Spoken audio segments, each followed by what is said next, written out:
75 साल 16 पीएम कांग्रेस ने इतने सालों तक क्यों छुपा कर रखी थी ये बात। अब जब मोदी ने देश को वो बात बताई तो कांग्रेस की हो गई जग हंसाई। कांग्रेस ने देश की आज़ादी का वो राज क्यों छुपाया, किसी भी पीएम को वो सम्मान क्यों नहीं दिलवाया, क्या कांग्रेस निकली देश की गद्दार, क्यों मचा हुआ है हाहाकार। वो कौन आया जिसने मोदी को कांग्रेस का पूरा राज बताया, फिर मोदी ने कांग्रेस का सारा काला चिट्ठा निकलवाया, अब देश को पूरा सच बताया। अब एक बड़ा पुजारी आएगा, भगवान शिव के नंदी को संसद में पहुंचाएगा।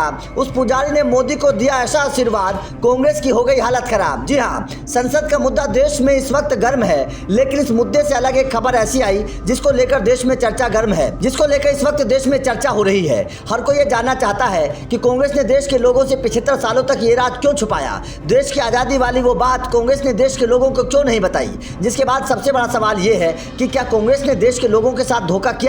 लेकिन मोदी सभी के बाप निकले। मोदी ने कांग्रेस के उस राज को खोल निकाला और जैसे ही देश के लोगों के सामने रखा, कांग्रेस की हालत खराब हो गई। लेकिन चर्चा इस वक्त उस पुजारी की हो रही है जिसने मोदी को बड़ा आशीर्वाद दिया है। चलिए आपको पूरी कहानी बताते हैं। तो सुनिए, साल 1947 में जब देश आजाद हुआ था, तब सबसे बड़ा सवाल यह था कि आजादी को किस तरीके से लेना चाहिए। उसको लेकर राजगोपालाचारी ने नेहरू को चोल वंश से जुड़ा हुआ एक किस्सा सुनाया था, जिसके मुताबिक चोल वंश में जब सत्ता बदली जाती थी तो उस वक्त पुराना राजा नए राजा को संगोल सौंपता था। इस संगोल को सत्ता के बदलाव का प्रतीक माना जाता था। इसी बात को ध्यान में रखते हुए अंग्रेजों ने भी नेहरू को संगोल देकर सत्ता सौंपी थी। लेकिन नेहरू ने देश के लोगों से राज क्यों छुपा कर रखा था। खबर के मुताबिक आजादी के वक्त इस संगोल को पुजारी ने गंगा जल से पवित्र किया और फिर माउंटबेटन ने इसे नेहरू को दे दिया।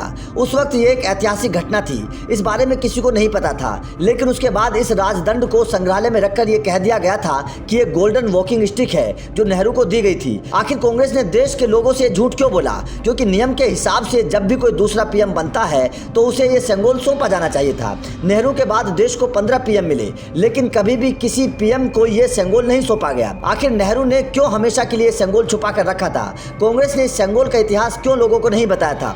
अब सवाल खड़ा होता है कि इतने सालों तक संगोल कहाँ था और पीएमओ को इसकी जानकारी कहाँ से मिली। तो इसकी भी जानकारी बड़ी दिलचस्प है। दरअसल संगोल के बारे में जानकारी एक चिट्ठी से हुई थी। इस चिट्ठी को बहुचर्चित डांसर पद्मा सुब्रमण्यम ने प्रधानमंत्री कार्यालय को लिखा था। प्रधानमंत्री कार्यालय को संगोल के बारे में तकरीबन 2 साल पहले पता चला था। चर्चित डांसर पद्मा सुब्रमण्यम ने पीएमओ को लिखी चिट्ठी में इसका जिक्र किया था। इसके लिए उन्होंने एक तमिल मैगजीन में प्रकाशित आर्टिकल का हवाला दिया था। इस आर्टिकल में इस बात का जिक्र था कि 14 अगस्त 1947 की रात को सत्ता हस्तांतरण के दौरान जवाहरलाल नेहरू ने संगोल को स्वीकार किया था। बस फिर क्या था, पीएम मोदी ने संगोल को ढूंढने के लिए एक टीम बनाई और 2 सालों की मेहनत के बाद ये संगोल मोदी के हाथ लग गया।